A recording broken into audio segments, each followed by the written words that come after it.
গোপালগঞ্জ পাল্টিয়ে নাম রাখা হবে পুকটিলালগঞ্জ, মানে পুকটিলালগঞ্জ। তাদের চরিত্রর সাথে এই নামটা যায় আর কি। আসসালামু আলাইকুম গেদার গেদেরা, মোর নিউ ভিডিওত স্বাগতম। গোপালগঞ্জ ভয়ানক একটা জেলা, যেই জেলাতে বিএমপি কর্মসূচি তারপরে বৈঠক মিছিল করতে পারে না, সেই জেলাতে গেছে এনসিপি বৈঠক করতে, মিছিল করতে।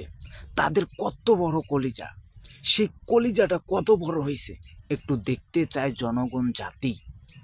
যেই জেলাতে বিএমপি যেতে পারে না, সেই জেলাতে গেছে কর্মসূচি করতে এনসিপির দল। ভাবা যায় এটা? আমি তো অবাক। ভাবতে হবে, বুঝতে হবে, জানতে হবে ওই জেলাটা শেখ হাসিনা। প্রত্যেকটা ঘরে ঘরে আওয়ামী লীগ আছে, আওয়ামী লীগ জন্ম নিছে।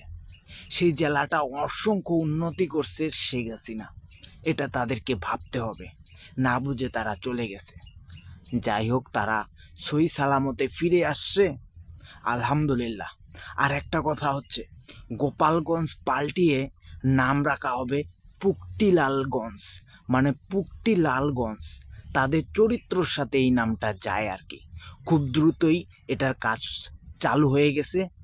তাদের নামটা পাল্টে রেখে পুকটিলালগঞ্জ নাম রাখা হবে।